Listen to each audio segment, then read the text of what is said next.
لا تجعل لنا ذنب አብዛኞቹ ሊቃውንት ዘንድ ሩኩዕ ላይ እና ከዛ በፊት የደረሰ ሰው ሙሉ ረክዓ እንዳገኘ ነው የሚቆጠርለት።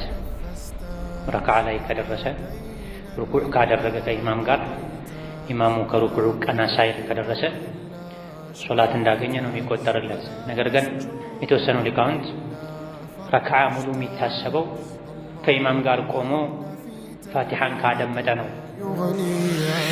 ዩኒቨርሲቲና ሌሎች ቦታዎች ላይ አንዳንድ ጊዜ ውሃ ጠፍቶ ገዝተን ነው የምንጠቀመውና ገዝተን መጠቀሙ ይሻላል ወይስ ታይሙን ማድረግ እንችላለን? ነቢዩ ዓለይሂ ሰላቱ ወሰላም ሀዳየል ዑማሊ ጉሉል ብለዋል። አንድ ኃላፊነት ላይ ላለ ሰው ሰዎች ያመጡ ስጦታ መስጠት እሱን ማማለል ነው የሚሆነው። ለወንጀል መገፋፋት ነው የሚሆነው። ሙስና ነው የሚሆነው። ስርቆት ነው፣ ወንጀል ነው የሚሆነው። ليس من يقطع طرقا بطلا إنما من يتقي. بسم الله الحمد لله والصلاة والسلام على رسول الله وعلى آله وأصحابه ومن والاه أما بعد السلام عليكم ورحمة الله وبركاته. كان بنبرن የትምህርት መድረክ ላይ የቀረቡ የተወሰኑ ምላሽ ያልተሰጠባቸው ወቅታዊ ጥያቄዎች አሉ። ኢንሻአላህ እነሱን አጠር አድርገን በመመለስ ፊት ለፊታችን ባሉ ውስን ደቂቃዎች የምንማማር ይሆናል። ነስአሉላህ አልኢዓነተ ወተውፊቅ። ቢስሚላህ። በጀሃር ከሚሰገዱ ሰላቶች ውጪ ያሉ ሰላቶች ላይ ማእሙሙ ሩኩዕ ላይ ቢደርስና ፋቲሃን መቅራት ባይችል ረክዓው ላይ ደርሷል ወይስ መሙላት አለበት? አብዛኞቹ ሊቃውንት ዘንድ ሩኩዕ ላይ እና ከዛ በፊት የደረሰ ሰው ሙሉ ረክዓ እንዳገኘ ነው የሚቆጠርለት። ረክዓ ላይ ከደረሰ ሩኩዕ ካደረገ ከኢማም ጋር ኢማሙ ከሩኩዑ ቀና ሳይል ከደረሰ ሶላት እንዳገኘ ነው የሚቆጠርለት። ነገር ግን የተወሰኑ ሊቃውንት ረክዓ ሙሉ የሚታሰበው ከኢማም ጋር ቆሞ ፋቲሐን ካደመጠ ነው። ፋቲሐን ወይም በራሱ ከቀራ ነው እንጂ ሩኩዕ ላይ የደረሰ ሰው እንደው ዝም ብሎ ይግባ እንጂ ሩኩዕ ላይ ይቀላቀል እንጂ እንደ ሙሉ ረክዓ አይቆጠርለትም። ምክንያቱም ነቢዩ ዓለይሂ ሰላቱ ወሰላም አቡበክራን ላ ተዑድ ሁለተኛ እንደዚህ አታድርግ ብለዋል። ሩኩዕ ላይ ተጣድፎ ሲገባ ስላዩ አይ ሩኩዕ ላይ ተጣድፎ የገባው እኮ እሱም ሶሐቦች ዘንድ ነቢ ዘንድ ሩኩዕን ማግኘት ሙሉ ረክዓ እንደ ማግኘት ነው ይባል ስለነበረ ነው የሚል ሰፊ ውዝግብ አለበት። ነገር ግን ትክክለኛው ተመራጩ ሩኩዕ ላይ የደረሰ ሰው ዝም ብሎ ይገባል፣ አይቆጠርለትም። ተነስቶ የቀረውን መሙላት ይጠበቅበታል። ዩኒቨርሲቲና ሌሎች ቦታዎች ላይ አንዳንድ ጊዜ ውሃ ጠፍቶ ገዝተን ነው የምንጠቀመውና ገዝተን መጠቀሙ ይሻላል ወይስ ታይሙን ማድረግ እንችላለን? ተየሙም የሚደረገው ውሃ ከጠፋ ነው። ከጠፋ ማለት የቧንቧ ውሃ ብቻ ከጠፋ ማለት አይደለም። የመጠጥ ውሃ ካለ ከመጠጥ የሚተርፍ ከሆነ ውዱእ ማድረግ ጀናባ ማውረድ ግዴታ ይሆናል። ያለው ውሃ ከመጠጥና ከምግብ ማብሰል ማይተርፍ ከሆነ ነው ተየሙም ማድረግ የሚቻል። ቤት ውስጥ እንኳ ውሃ ባይኖር መግዛት የሚችሉበት ገንዘብ ካለ ዋጋው የተለመደው አይነት ዋጋ ከሆነ ገዝቶ ውዱእ ማድረግ ግዴታ ይሆናል። ገዝቶ ውዱእ ማድረግ እየተቻለ የመጠጥ የታሸገ ውሃ ያለ የተለመደው የቧንቧ ውሃ የባልዲ የበርሜል ውሃ ስለሌለ ብቻ ተብሎ የመጠጥ ውሃ አይነካም ወይም ለውሃ ወጪ ያላወጣም ተብሎ ተየሙም አይደረግም። የሚገዛም ከጠፋ ወይም የሚገዙበት ገንዘብ ከሌለ ወይም ያለው ውሃ ከመጠጥ የማይተርፍ ከሆነ ነው ተየሙም የሚቻለው። ጫማችንን በቂብላ አቅጣጫ ማድረግ ማስቀመጥ እንችላለን ወይ? ጫማ በመሰረቱ መስጂድ ይዞ መግባት የተወገዘ ነው። አማራጭ ካላጡ በስተቀር መስጂድ ጫማ ይዞ መግባት ተገቢ አይደለም። ጫማዎች እርጥበት ሊኖራቸው ይችላል፣ ነጃሳም ሊኖራቸው ይችላል። መሸፈኛው መያዣው በቂ ላይሆን ይችላል። መጥፎ ሽታ ሊኖራቸው ይችላል። ከዚህ አንፃር ጫማን መስጂድ ይዞ መግባት አይገባም፣ የመስጂድን ክብርም አይመጥንም። ነገር ግን ጫማ ይሰረቃል ተብሎ ከተፈራ መስጂድ ይዞ መግባት ይቻላል። መስጂዱ እንዳይነጀስ እንዳይቆሽ፣ መጥፎ ሽታ እንዳይኖረው በቂ ጥንቃቄ ከማድረግ ጋር አቀማመጡን በተመለከተ ሁሉን ስርዓት አሟልቶ የያዘው ዲናችን ቀደምት የፊቅህ ሊቃውንት ሲያስቀምጡት አደብ አለ። በግራ በኩል ማንም ከሌለ ጫማ ከሰጋጅ በግራ በኩሉ ነው መቀመጥ ያለበት። በግራ በኩሉ ሌሎች ሰጋጆች ካሉ ደግሞ በሁለት እግሮቹ መሃል ነው ማስቀመጥ ያለበት እንጂ ጫማን ከፊት ለፊት አድርጎ ለጫማ መስገድ እስኪመስል ድረስ በተለይ አንዳንድ ተለቅ ያሉ ጫማዎች የሰጋጁን ደረት ሁሉ ስጁድ ላይ ለጥ እንዳይል የሚያደርጉበት ሁኔታ አለና ጫማን በላጩ ይዞ ለመግባትን ከተገደዱ ንጽህና የመስጂዱን ንጽህና በማያጓደል መልኩ መጥፎ ሽታ ካለውም ሽታው በማይወጣ መልኩ አፍኖ በማሰር ሰው ከሌለ በግራ በኩል ሰው ካለ በሁለት እግሮች በኩል ማድረግ ነው። ይሄ የሚያስቸግር ከሆነ ከቂብላ ከስጁድ ማድረግ ያራቅ ያለ ቦታ ካለ እዛ ማስቀመጥ ነው እንጂ ፊት ለፊት ቂብላ ላይ ማድረጉ በተለይ ጫማው ከፍ ካለ በትክክል ስጁድ እንዳያደርጉ ያደርጋል፣ እንቅፋት ሊሆን ይችላል። ቀጣዩ ጥያቄ ከስሁር በፊት ጀናባ የሆነ ሰው በልቶ ነው ወይስ ሳይበላ በፊት ነው መታጠብ ያለበት? ጀናባ የሆነ ሰው ፈጥኖ ጀናባውን ማውረዱ ተወዳጅ ነው። ጀናባ የሆነ ሰው ሳይቆይ ቶሎ ጀናባውን መታጠቡ በላጭ ነው። በተለያዩ ምክንያቶች ለመቆየት ከተገደደ ቢቆይ ችግር የለው። ለመተኛት ውዱእ ቢደረግ መልካም ነው። መስጂድ ለመቆየት ውዱእ መደረግ አለበት። ውዱእ ሳይደረግም ቢተኛ ችግር የለውም። አንዳንድ የነቢዩ ባለቤቶች ነቢዩ አለይሂ ሰላቱ ወሰላም ጀናባ ሆነው ምንም አይነት ውሃ ሳይነኩ ይተኙ ነበር የሚል ዘገባም አለ። የሆነ ሆኖ በላጩ ከጤንነትም አንፃር ከብዙ አንገል ቶሎ መታጠቡ በላጭ። በተለያዩ ምክንያት መቆየት ካስፈለገ መቆየቱ ችግር የለውም። መቆየቱ ለጾመኛ የጾም ወቅት መጀመሩን፣ ጎህ መቅደዱን፣ ፈጅር አዳን መባሉንም ቢያስከትል ችግር የለም። ጾምን ለመጀመር ከወር አበባ ደም ከወሊድ ደም ንጹህ መሆን እንጂ ሸርጥ የሚሆነው ጀናባን ማውረድ ሸርጥ አይሆንም። ጀናባ ያለበት ሰው ጾምን ከመጀመሪያ በፊት ገላይን ካልታጠብኩ ማለት የለበትም፣ ግዴታ አይደለም። ስለዚህ ጀናባም ሆኖ ፈጅር አዳን ቢል ችግር የለውም፣ ታጥቦ ለሶላቱ ይሄዳል እንጂ ጀናባ ሆኖ ጾም መጀመር ይቻላል። የወር አበባ የወሊድ ደም ላይ የነበሩ ሴቶችም ደማቸው ከፈጅር በፊት ከሰከንዶች በፊት ቢቆምላቸው መታጠቢያ ጊዜ ስለሌለኝ አልጾምም አይባልም። ጾሙ ተነይቶ በቀጣይ መታጠብ ይቻላል። ጾም ለመጀመር ጀናባን ሐይድን ማውረዱ መታጠቡ ሸርጥ አይደለም። ቀጣዩ ጥያቄ ኃላፊነት ላይ ያለ ሰው መቀበል የሚችለው የስጦታ አይነት ቢያብራሩልኝ። ነብዩ አለይሂ ሰላቱ ወሰላም ሀዳያል ዑማሊ ጉሉል ብለዋል። አንድ ኃላፊነት ላይ ላለ ሰው ሰዎች ያመጡ ስጦታ መስጠት እሱን ማማለል ነው የሚሆነው፣ ለወንጀል መገፋፋት ነው የሚሆነው፣ ሙስና ነው የሚሆነው፣ ስርቆት ነው፣ ወንጀል ነው የሚሆነው። ታዲያ አንድ ኃላፊነት ላይ ያለ ሰው ሰዎች ለሱ ምን አይነት ስጦታ ነው መስጠት የሚችሉት? ኃላፊነት ላይ ከመቀመጡ በፊት ስጦታ የመሰጣጠት ልምድ ያላቸው ሰዎች ከሆኑ መስጠት ይችላሉ፣ መቀጠል ይችላሉ። ሳይሾም ወንበር ላይ ሳይቀመጥ ስልጣን ሳይዝ በፊት ወዳጅ ጓደኛ ሆኗቸው በተለያየ መልኩ ስጦታ ይሰጣጡ ከነበረ ስልጣን ከያዘ በኋላም ስጦታ ቢሰጡ ችግር የለም። ከዛ በፊት ስጦታ የመስጠት ልምድ የሌለው ሰው አንድ ሰው ስልጣን ስለያዘ ኃላፊነት ላይ ስላለ ለሱ ስጦታ መስጠት አይገባም። በመሰረቱ ስጦታ መስጠት ተወዳጅ ነው።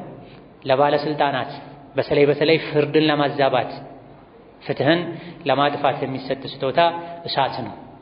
ገንዘብ ሳይሆን ስጦታ ሳይሆን እሳት መቀበል አይገባውም። ዳኛዎች በተለይ ፍርድ ቤት ኃላፊዎች፣ ሌሎችም ትልልቅ መስሪያ ቤቶች ላይ ያሉ እታች ትንንሽም ቢሆን ያሉ ገንዘብ መሰጠት መቀበል ስጦታ መቀበል ከጀመሩ በየጊዜው ስጦታ የሰጣቸው ሰው የሆነ ጉዳይ ኖሮት እነሱ ጋር ሲመጣ ለሱ ያዳላሉ፣ ያለ ወረፋው ያስተናግዱታል፣ የመስሪያ ቤቱን ሕግ ጥሶ እንዲስተናገድ ያደርጉለታልና የማታለልን ሌሎችን መበደልን በር ለመዝጋት ሲባል ኃላፊነት ላይ ላለ ሰው ቀድሞ ልምድ የሌለው ሰው ስጦታ መስጠትን እስላም ከልክሏል፣ የሙስናን በር ዘግቷል። ለመጀመሪያ ጊዜ ካዕባን ለሚያይ ሰው ካዕባ ክብር ስላለው ቀና ብሎ አይታይም የሚባል ነገር አለ። እንዴት ይታያል? ይሄ የሚባል ነገር ነው፣ የሚባል ነገር ሆኖ ይቀራል። የሚባል ነገር ነው፣ የሚባል ነገር ሆኖ ይቀራል። በቁርአንም በሐዲስም ካዕባን ለመጀመሪያ ስታዩ ፍጥጥ ብላችሁ ቀና ብላችሁ አትዩ አልተባለም። እንደውም በደንብ ማየትህ ነው ልብን የሚያስደስተውና ለመጀመሪያ ጊዜ የሚሆን ለመቶ አንደኛ ጊዜ የሚሆን ካዕባን የማየቱን እድል ያየ ሰው ከመጀመሪያ ጀምሮ ካዕባን ማየት አለበትና ለመጀመሪያ የሚያየ ሰው ካዕባን ቀና ብሎ እንዳያይ የሚል ሐዲስ የለም። ትክክል አይደለም። አንዳንድ ኢማሞች ሶፍ ላይ እግር ይገጣጣም ብለው የሚያስገድዱ አሉ። ይህ እንዴት ይታያል? ሶፍ ላይ ግዴታ የሚሆነው ሶፍን ማስተካከል ነው፣ ወጥ ማድረግ ነው። ወደፊት ወደ ኋላ እንዳይል፣ በጣም ሰፊ ክፍተት እንዳይኖር ማድረግ፣ መጠጋጋት፣ ማሳመር፣ ቀጥ ማድረግ የሶላት አደብ ነው፣ የሶፍ ግዴታ ነው። እግር ለእግር መገጣጠሙ ሱና ነው። ራጂሑ ግዴታ ነው ያሉ አሉ። በላጩም ያ ነው። ሰዎች ተቀራርበው እግራቸውን አነካክተው መቆሙ በላጭ ነው። ነገር ግን መነካካቱ ሰዎችን ማስበርገግ፣ እንዲዘገንናቸው ማድረግ፣ አንዱ የአንዱ እግር ላይ እንዲቆም ማድረግ፣ እንዲጨናነቁ ማድረግን የሚያስከትል መሆን የለበትም። የሶላት ኹሹዕን ያሳጣልና ተጠጋግቶ በመጠኑ ተነካክቶ መቆሙ በላጭ ነው፣ ተወዳጅ ነው። የግድ ግን ካልተነካካህ ወንጀለኛ ነህና ተብሎ ነገሩን ከበድ ማድረጉ ተገቢ አይደለም። ኺላፍ አለበት። ኢብኑ ሐጀር ሌሎችም እንደሚሉት ተጠጋጉ ነው የተባለው። እንደዚሁ ደግሞ እግር ለእግር ግጠሙ በተባለበት ሐዲስ ጉልበትም ግጠሙ ተብሏል፣ ትከሻቸውንም ግጠሙ ተብሏል። የማን ትከሻ ከማን ትከሻ ጋር ይገጣጠማል? የማን ጉልበት ከማን ጉልበት ጋር ይገጣጠማል? ስለዚህ የግድ ምን አሉ ኢብኑ ሐጀር አጠጋጉ ማለት ነው የተፈለገበት አሉ። አነካኩ ሳይሆን አጠጋጉ ማለት ነው የተፈለገበት። አነካኩ ቢሆን አንድ ረጅም ሰው ጉልበቱ ከሌላ ሰው አጭር ጉልበት ጋር ሊገጣጠም አይችልም። እንዴት አድርጎ ያገጣጥምት? የረዘመው ይውረድ ወይስ የወረደው ያጠረው ይውጣ? ያን ለመተግበር የተፈለገው በዛሂሩ ቢሆን ይሄ ነው የሚሆን። ትከሻ ከተከሻ መገጣጥሙ ይላል ሐዲሱ። የሁሉም ሰው ትከሻ እኩል አይደለም። ምን ማለት የተፈለገው? አስተያዩ ማለት ነው የተፈለገው። ትይዩ አድርጉት፣ አንዱ ወጣ አንዱ ገባ አይበል ማለት ነው። ቅርበቱ መጠጋጋቱ በላጭ ነው።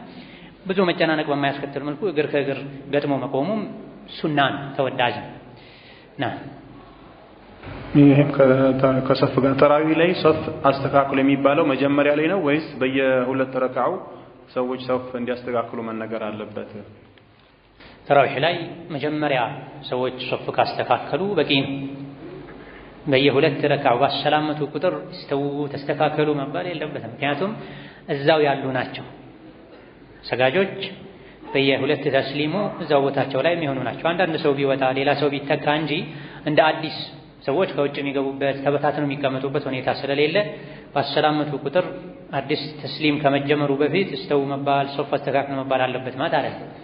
ምናልባት ኢማሙ ዞር ብሎ ሲያይ የተበላሸ ሶፍ ካየ ሶፍን አስተካክሉ ማለት ይችላል። ሱሁር ላይ የፈጅር አዛን እስኪያልቅ ድረስ መብላት መጠጣት ይቻላል ወይ? በተለይ አረቦች ዘንድ ኢብኑ ባዝ ብለዋል በማለት ይህን የሚተባበሩ አሉ። እንዴት ይታያል? ቢያብራሩልኝ። አላህ ተባረከ ወተዓላ ወተከበረው ቃሉ ወኩሉ ወሽረቡ ሐታ የተበየነ ለኩሙል ኸይጡል አብየዱ ሚነል ኸይጢል አስወዲ ሚነል ፈጅር ብሏል።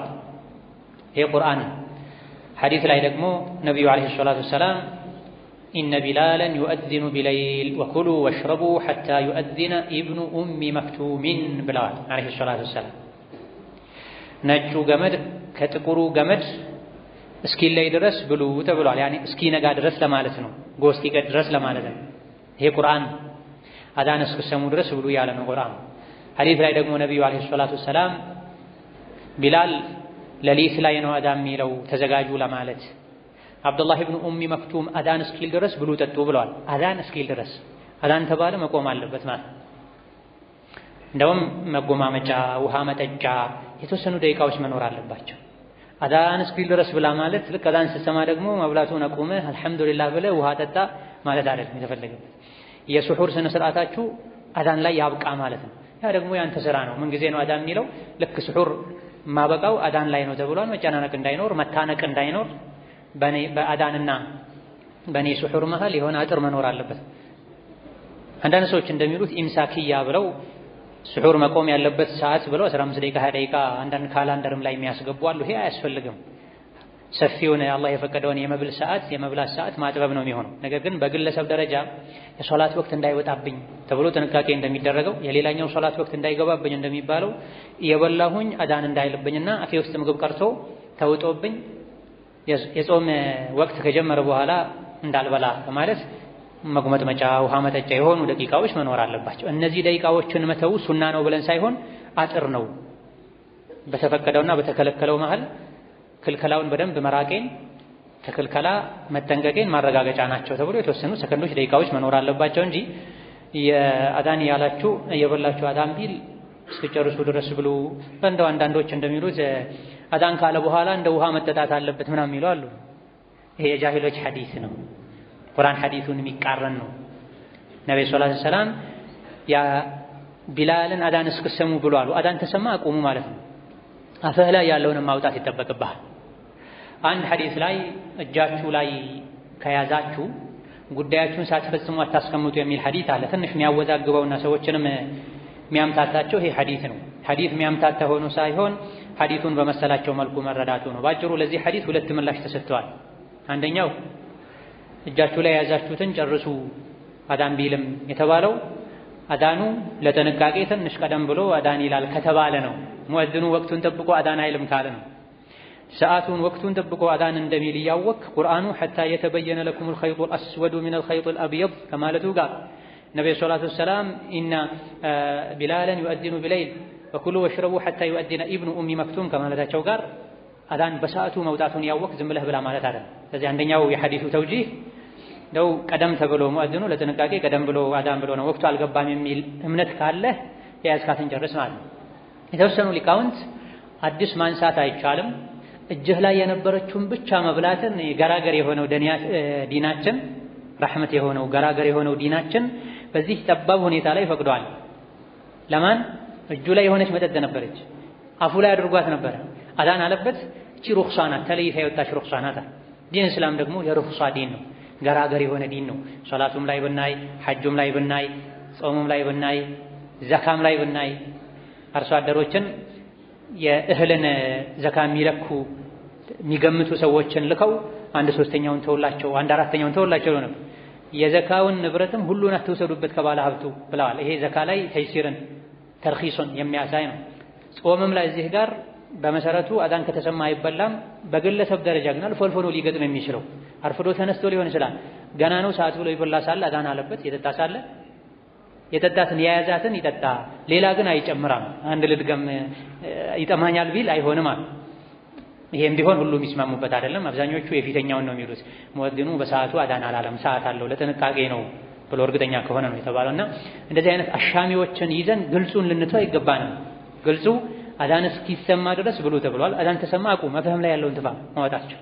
ይሄ አይነቱ ሩጫና መጨናነቅ እንዳይመጣ በአዳንና በስሑር መሃል የሆኑ ደቂቃዎች መኖር አለባቸው ለጥንቃቄ። አላሁ ተዓላ። አሰላሙ አለይኩም ወራህመቱላሂ ወበረካቱ። አንድ በዳይ ከበደሉም ጋር ለተበዳይ አውፍን መባባልን ባይጠይቅ ተበዳይ አውፍታን ጠይቆም መልስ ከበዳይ በኩል ካላገኘ የተበዳይ ኢባዳ ላይ አላህ ዘንድ ተቀባይነቱ እንዴት ነው? ይሄ በየጊዜው የሚነሳ ጥያቄ ነው። ሐቂቃ ብዙ ሰዎች ሰውን ይበድላሉ። የተበደለው አካል ይቅርታ ጠይቋቸውም ዝም ይላሉ። የድሮ ኩርፊያቸው ላይ ይቀጥላሉ። መሆን የነበረበት በዳይ ነበር ይቅርታ መጠየቅ ያለበት። በዳይ አልጠየቅም፣ ተበዳይ ጠየቀ። በዳይ ይቅርታውንም አልተቀበለም። አጥፍቶም በድሎም ሳለ ተበዳዩ ቅን ሆኖ ሙእሚን ሆኖ ራሱን ዝቅ አድርጎ ይቅርታ ሲጠይቀውም በዳይ ካልተመለሰ ተበዳይ በሱ በኩል ኢባዳው በሩ ክፍት ነው። በዳይ ነው የሱ በር ዝግ ይሆንበታል። ምክንያቱም ተበዳይ ስሜቱን ዝቅ አድርጎ እሱ ይቅርታ ሊጠየቅ የሚገባው ከመሆኑ ጋር ራሱን ዝቅ አድርጎ ይቅርታ ጠይቋል። በሱ በኩል ያለውን ግዴታ ተወጥቷል። ይቅርታ አልቀበልም ያለው አካል ነው የሚጠየቀው። የሀጅር ሐዲስ ላይ ነብዩ ምን ብለዋል? ከተኮራረፉት ውስጥ ከ3 ቀን በላይ ሙስሊምን ማኩረፍ አይገባውም። ቀድሞ ከተኮራረፉት ሰላምታ ያቀረበው በላጭ ማለት እሱ ነው ብለዋል አለይሂ ሰላቱ ወሰላም። ምርጥ ሰው ማለት ቀድሞ ኩርፊያውን የሰበረው ሰው ነው ብለዋል። ወከዛሊክ ኩርፊያውን ያስወገደው አካል ሰላም አለይኩም ሲል ሌላኛው አለይኩም ሰላም ካላለ መላኢካ ይመልስለታል ተብሏል። እሱ ከአላህ ታርቋል ማለት ነው። ይቅርታ ሰላም ያወረደው ይቅርታ የጠየቀው አካል ሌላኛው ወገን ባይቀበል እሱ ነው የሚጠየቅበት። ይቅርታ የጠየቀው አካል ውስጡ ንጹህ ያደረገው አካል የሱ የዒባዳ በር ክፍት ይሆናል። ይቅርታ ሲጠየቅ ይቅርታ የማይቀበል ሰው ሐቂቃ ሰውነት ሰብአዊነት የሚያንሰው ሰው ነው። ያው እሱ በዳይ ሆኖ ይቅርታ ተጠይቆ የማይበርድለት ሰው ይቅር ማይለ ሰው አላህም ይቅር አይለውም እንዲህ አይነቱን ሰው። አላ ቱሒቡና አን የግፊረ አላሁ ለኩም ፈዕፉ ወስፉሕ ይቅር በሉ አላህ እንዲምራችሁ ተብሏል። እኛ ስንት ጥፋቶች ያለብን ሰዎች ነን። ሰው ይቅርታ ሲለን ይቅርታ ልንቀበል ይገባን። ኩርፊያ ከ3 ቀን ማለፍ የለበትም፣ ሐራም። ጭራሽ ዓመት ከደረሰ ሰው እንደ መግደል ነው። አቡ ዳውድ ኢማም አሕመድ በዘገቡት ሐዲስ እንዳለው አንድ ሰው ወንድሙን ሙስሊምን ዓመት ሙሉ ያኮረፈ እንደሆነ እንደገደለው ይቆጠራል ብሏል ነብዩ ሰለላሁ ዐለይሂ ወሰለም። በዘመናችን ኩርፊያ በዝቷል። ለስሜት ለራስ መበቀል ራስን ማምለክ በዝቷል። ሸሪዓ እንደማይፈቅድ ያወቁ ሰዎች ስሜታቸውን ማሸነፍ አቅቷቸው ሰዎች እነሱ እንደፈለጉት ስላልሆኑላቸው ያውም ሐቃቸው ያልሆነ ነገር ጠይቀው እምቢ ስለተባሉ ወይም ትክክል ባልሆነ ነገር አምርረው ቂም ይዘው ለ3 ቀን አይደለም ለ3 ወራት ለ3 ዓመታት በቂም ይኖራሉ፣ በጥላቻ ይኖራሉ፣ በኩርፋ ይኖራሉ። ይሄ ለሙስሊም አይፈቀድም። ሐዲሱ ቃሉ ምንድነው የሚለው? ላ የሒሉ ሊሙስሊሚን አን የህጁረ አኻሁ ፈውቀ ተላት። ለሙስሊም ሐላል አይሆንለትም፣ ሐራም ነው ወንድሙን ከ3 ቀን በላይ ማኩረፍ። ዓመት ከዘለቀሳ ሙስሊምን እንደ መግደል ነው፣ ወንጀሉ ከባድ ነው። ስለዚህ ውስጣችን ላይ ያለውን ሸይጣን ልንገድለው፣ ከወንድም ከእህቶቻችን ጋር ሰላም ልናወርድ፣ ሰላም አለይኩም ልንባባል፣ ኩርፊያን ልናነሳ ይገባል። ወላሁ ተዓላ አለም። ዛሬ በዚህ እናበቃለን። ወሰላሙ አለይኩም ወረሕመቱላሂ ወበረካቱሁ።